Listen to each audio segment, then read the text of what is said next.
हमें बताई professor Peter Higgs ने, और उन्होंने हमें बताया कि दुनिया में, यूनिवर्स में जितने भी मटेरियल्स हैं वो मुख्तलिफ मैस रखते हैं। कुछ का मैस ज़्यादा होता है और कुछ का मैस कम होता है। पर ये मैस आता कहाँ से?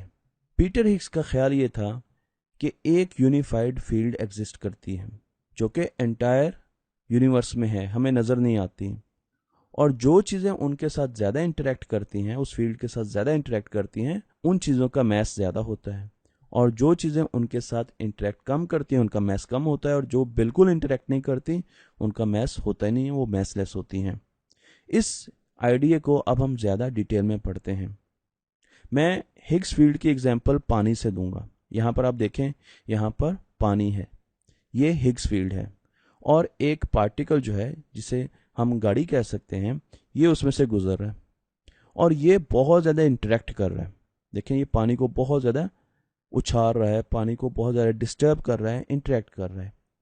हिग्स ये कहते हैं, प्रोफेसर हिग्स ये कहते हैं कि इस जीव का मैस जो है वो ज़्यादा होगा, क्योंकि ये इस फील्ड को बहुत ज़्यादा अल्टर कर रहे हैं, इससे बहुत ज़्यादा इंटरेक्ट कर रहे हैं। जबकि आप इसी तरीके की एक और गाड़ी देखिए, ये गाड़ी भी पानी में से गुजर रही है, पर इस गाड़ी के गुजरने से पानी में बहुत ज़्यादा डिस्टर्बेंस नहीं आ रही, ये पानी से बहुत ज़्यादा इंटरेक्ट नहीं कर रही, तो इस गाड़ी का जो मैस होगा वो कम होगा। ये थी बेसिक थ्योरी हिग्स फील्ड की। इसकी एग्जांपल हम यहाँ पर इस तरीके से भी ले सकते हैं कि जो चीज़ें, जिस तरह ये पानी है, ये एक सी है, अगर आप इस समंदर को देखें तो ये जो इसका पानी है इसको हम हिग्स फील्ड कहते हैं, और इसके अंदर ये मुख्तलिफ मैटर के पार्टिकल्स हैं। अब जो पार्टिकल ज़्यादा इस पानी की लहरों को, पानी को डिस्टर्ब करेगा, उसका मैस उतना ज़्यादा है। अगर ये छोटी मछली है और ये कम इस पानी को डिस्टर्ब करेगी तो इसका मैस कम होगा, और अगर ये बड़ी मछली ज़्यादा डिस्टर्ब करेगी तो इसका मैस ज़्यादा होगा। पर इसका ये मतलब नहीं है कि जिस चीज़ का साइज़ बड़ा है वो हमेशा ज़्यादा मैस की होगी। मसलन हम क्वार्क्स और इलेक्ट्रॉन की बात करते हैं, हमें पता है कि इलेक्ट्रॉन जो है उसका मैस बहुत कम है, और क्वार्क्स जो है उनका मैस बहुत ज़्यादा होता है, यानी इलेक्ट्रॉन से 350,000 टाइम्स ज़्यादा मैस होता है। हमारे ख्याल में बहुत अरसे तक लोग ये समझते थे, साइंटिस्ट ये समझते थे कि क्वार्क्स का जो साइज़ है वो बहुत बड़ा होगा, पर आज हम ये जानते हैं कि नहीं, ये तो क्वार्क जो है उसका साइज़ इलेक्ट्रॉन के बराबर है। फिर इन दोनों का मैस बराबर क्यों नहीं है? और उसकी वजह हिग्स फील्ड है। अगर आप क्वार्क को देखें तो वो जब हिग्स फील्ड से गुजरता है तो वो उसको बहुत ज़्यादा डिस्टर्ब करता है, और इलेक्ट्रॉन जो है वो हिग्स फील्ड को बिल्कुल डिस्टर्ब नहीं करता है। इसलिए क्वार्क जो है उसका मैस बहुत ज़्यादा है, और इलेक्ट्रॉन जो है उसका मैस जो है वो बहुत कम है। अब हम कुछ और एग्जांपल्स लेते हैं। इन एग्जांपल्स में अगर आप देखें तो यहाँ पर आपको क्वार्क नज़र आ रहा है। अब आप देखें कि ये जब फील्ड में से गुजर रहा है तो ये फील्ड को बहुत ज़्यादा डिस्टर्ब कर रहा है। आप यहाँ पर देखें तो फील्ड के नीचे एक आपको बैंड नज़र आ रहा है, ये काफ़ी ज़्यादा फील्ड को बैंड कर रहा है, जबकि इलेक्ट्रॉन जो है वो कम हैवी है और वो फील्ड को कम बैंड कर रहा है। ये सारी हिग्स फील्ड है जो कि हमें नज़र नहीं आती, पर ये हर जगह मौजूद है। और आप एक मैसलेस पार्टिकल को देखें जिसे हम फोटोन कहते हैं, एक्चुअली इसका कोई मैस नहीं होता, तो ये हिग्स फील्ड को बिल्कुल डिस्टर्ब नहीं करता। तो यहाँ से हमारे पास चीज़ों में मैस की जो इंटरप्रिटेशन है, जो कॉन्सेप्ट है, वो आता है हिग्स फील्ड से। इस पानी की एग्जांपल ले लीजिए, आप इस पानी को हिग्स फील्ड समझिए। पानी एक कॉन्टिन्यूस मीडियम होता है, इसमें होल्स नहीं होते, पर अगर आप इसको देखें तो ये मॉलिक्यूल से मिलकर बनता है, पानी के मॉलिक्यूल से, जिसमें हमें जो यूनिट नज़र आता है वो H2O का नज़र आता है। तो ये छोटे छोटे मॉलिक्यूल जब बहुत ज़्यादा मिलते हैं तो वो एक कॉन्टिन्यूस जो स्ट्रक्चर बनाते हैं जिसे हम पानी कहते हैं। इसी तरीके से हिग्स फील्ड जो है वो भी पानी की तरह एक कॉन्टिन्यूस स्ट्रक्चर है, एक फील्ड है, और उसको बनाने के लिए भी पार्टिकल्स अपना किरदार अदा करते हैं, जिन्हें हम हिग्स बोसॉन पार्टिकल कहते हैं। ये छोटे पार्टिकल्स होते हैं, और ये जो पार्टिकल होते हैं ये इस फील्ड बनाने में बेसिक किरदार अदा करते हैं। तो हिग्स बोसॉन जो है ये पार्टिकल होता है, और इसके गिर्द हिग्स फील्ड जो है वो आपको नज़र आती है। और इनमें जब भी कोई मटेरियल ट्रेवल करता है, मैटर जो है वो इसमें ट्रेवल करता है, तो उसका मैस जो है वो इस चीज़ पर डिपेंडेंट होता है कि वो इस फील्ड को कितना डिस्टर्ब कर रहा है। अगर वो इस फील्ड को डिस्टर्ब नहीं कर रहा तो उसका मैस कम है, और अगर वो डिस्टर्ब कर रहा है तो इसका मैस बहुत ज़्यादा है। और मज़े की बात यह है कि साइंटिस्ट ने जब हिग्स बोसॉन पार्टिकल के बारे में हमें थ्योरी दी, तो हिग्स बोसॉन का अपना मैथ जो है वो कैलकुलेट करने में नाकाम रहे। वो हिग्स बोसॉन के पार्टिकल के मैथ को डिटरमिन नहीं कर सके। पर मैथमेटिक्स ने हमें ये बताया कि actually Higgs boson particle exist करते हैं और हिग्स फील्ड जो है वो एग्जिस्ट करती है। अब इस चीज़ की सिग्निफिकेंस क्या है? हिग्स बोसॉन पार्टिकल जो हैं ये बहुत थोड़े अरसे के लिए जिंदा रहते हैं, यानी इनका लाइफ स्पैन जो है वो बहुत कम होता है और बहुत जल्दी ये क्वार्क्स में और फोटॉन्स में डिके कर जाते हैं। तो ये इनकी लाइफ बहुत कम होती है। जब बिग बैंग हुआ, हमारी यूनिवर्स जो है उसका स्टार्ट हुआ, तो मैटर कैसे बना, इसके लिए साइंटिस्ट जो है वो बहुत ज़्यादा सोचते रहे। अब साइंटिस्ट का ये ख्याल है कि वहाँ पर दो बेसिक चीज़ें हुई, और वो ये कि जैसे ही बिग बैंग हुआ, हिग्स बोसॉन पार्टिकल्स जो हैं वो मार्ज़ वजूद में आ गए, वो प्रोड्यूस हुए, और उनके साथ साथ हिग्स फील्ड भी आई। अब हिग्स फील्ड जो है उसने एक और काम किया, और हिग्स बोसॉन पार्टिकल जो है वो कुछ देर बाद डिके कर गए। जैसे वो डिके किए तो वो उन्होंने क्वार्क्स बनाए, उन्होंने फोटॉन्स बनाए, और क्वार्क से हमें पता है कि जब क्वार्क्स बहुत ज़्यादा इकट्ठे हो गए तो वो प्रोटॉन्स और न्यूट्रॉन की शक्ल में आ गए, और न्यूट्रॉन से आगे, प्रोटॉन से आगे हमें न्यूक्लियस और फिर एटम मिलना शुरू हो गए। तो ये सब शुरुआत कैसे हुई? हिग्स फील्ड से हुई। अब आप कहेंगे इसमें हिग्स बोसॉन जो है उसने तो हिस्सा लिया, पर हिग्स फील्ड का क्या रोल था? हिग्स फील्ड जो है उसने क्वार्क्स जो है उनको इकट्ठा किया, मैटर को इकट्ठा किया। मैटर बड़ा स्लोली मूव कर रहा था, जैसे पानी में फिश मूव करती है, इसी तरीके से हिग्स फील्ड में मैटर जो है वो स्लोली मूव कर रहा था। और हिग्स फील्ड अगर ना होती तो शायद न्यूट्रॉन्स और प्रोटॉन्स ना बन सकते क्वार्क से मिलके। तो एक तो हिग्स बोसॉन जो है वो डिके हुआ और उसने पहले क्वार्क को जन्म दिया, और उसके साथ साथ उससे जो फील्ड जनरेट हो रही थी उस फील्ड ने इन क्वार्क्स को इकट्ठा किया, और फिर हमारे पास बेसिक बिल्डिंग ब्लॉक्स आए जिन्होंने न्यूट्रॉन, प्रोटॉन्स बनाए, एटम्स बनाए, और फिर हमें स्टार्स मिले और गैलेक्सीज मिली। तो ये सब कुछ पहले सेकंड में हुआ। बिग बैंग के पहले सेकंड में हिग्स फील्ड जो है वो मार्ज़ वजूद में आ चुकी थी और आज तक एग्जिस्ट करती है। और इसी तरीके से जो हिग्स बोसॉन पार्टिकल है वो भी मार्ज़ वजूद में आ गए थे, जो कि बहुत जल्दी क्वार्क्स में डिके हुए, और फिर हमारा सफ़र जो है यूनिवर्स का वो शुरू हुआ। तो ये इसकी बहुत बड़ी सिग्निफिकेंस है। इस चीज़ को कुछ साइंटिस्ट ने स्टैंडर्ड मॉडल के साथ भी एक्सप्लेन किया है। स्टैंडर्ड मॉडल एक बेसिक मॉडल है जो कि देखने में तो बहुत छोटा है, पर इससे आज तक जितने भी हमने एक्सपेरिमेंट किए हैं या जितना भी फिनोमिना हुआ है, चाहे वो केमिस्ट्री में है, फिजिक्स में, वो एक्सप्लेन होता है। यहाँ पर हम दो किस्म के पार्टिकल्स को करेक्टराइज करते हैं। एक पार्टिकल वो होते हैं जिनको हम फर्मियॉन्स कहते हैं, ये मैटर के पार्टिकल्स होते हैं, इनसे मैटर की चीज़ें बनती हैं, मसलन क्वार्क्स हैं जिनसे न्यूट्रॉन और प्रोटॉन्स बनते हैं। इसी तरीके से हमारे पास लेप्टॉन्स हैं जिनसे इलेक्ट्रॉन्स बनते हैं। तो ये मुख्तलिफ किस्म के ऐसे पार्टिकल हैं जो कि मैटर को बनाते हैं, जो कि एटम को बनाते हैं, और फिर उससे आगे हम स्टार्स देखते हैं और दूसरी चीज़ें देखते हैं। इसी तरीके से जो दूसरी चीज़ है उसको हम फोर्स कैरियर कहते हैं।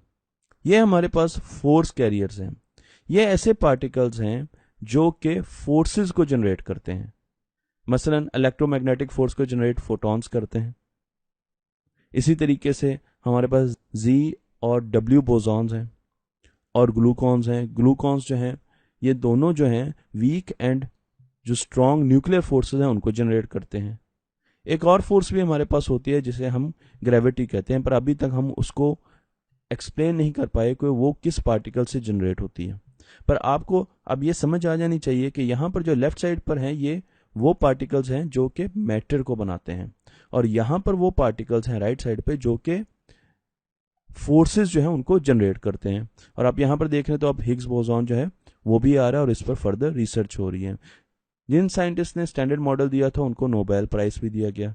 अब सबसे पहले क्वेश्चन ये होता है कि इस चीज़ को परखा कैसे जाए, इसको एक्सपेरिमेंट कैसे किया जा सके कि वाकई हिग्स बोसॉन पार्टिकल एग्जिस्ट करता है और हिग्स फील्ड जो है वो बनती है। और इसके लिए साइंटिस्ट जो हैं उन्होंने एक बहुत बड़ी मशीन बनाई जिसे हम लार्ज हाइड्रॉन कोलाइडर LHC कहते हैं। ये स्विट्ज़रलैंड और फ्रांस के बॉर्डर पे है। आप यहाँ पर देखते हैं यहाँ पर बहुत ज़्यादा एक्सपेरिमेंट होते हैं और इसे CERN कंडक्ट करती है। यहाँ पर देखें ये एक पार्टिकल एक्सेलरेटर है जहाँ पर पार्टिकल्स जो हैं उनको एक्सेलरेट किया जाता है, और फिर वो कोलाइड करते हैं आपस में और हमें रिजल्ट मिलते हैं। इसमें आपको दो चीज़ें जो हैं, दो जगह याद रखने की ज़रूरत है, एक है एटलस और दूसरा है सीएमएस।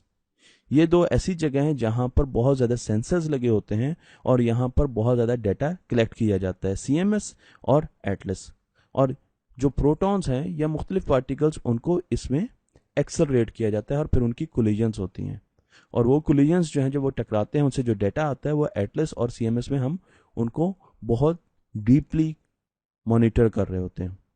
और इस हेड्रॉन कोलाइडर जो है, इसमें सिर्फ एक एक्सेलरेटर ही नहीं है, बड़ी लूप नहीं है, बल्कि इसमें छोटी कई लूप्स हैं। छोटी लूप्स से होता हुआ जब प्रोटॉन्स या जो भी पार्टिकल्स आते हैं तो उनकी एक्सेलरेशन जो है वो बहुत ज़्यादा जा चुकी होती है, वो स्पीड ऑफ लाइट के करीब करीब एक्सेलरेट कर रहे होते हैं। इस पूरे प्रोजेक्ट को $10 बिलियन से बनाया गया और इस पर 10 साल लगे। इसको तकरीबन 1998 में शुरू किया गया और इसमें हमें करते क्या थे, हम इसमें यूनिवर्स में देखते थे कि हमारे माजी में हमारे क्या क्या चीज़ें हुई हैं। यानी ये एक किस्म की हमारी आंख है जो हमें यूनिवर्स में पीछे लेके जाती है। हम पास्ट में देख सकते हैं इस हाइड्रॉन कोलाइडर से और इससे एक्सपेरिमेंट करके।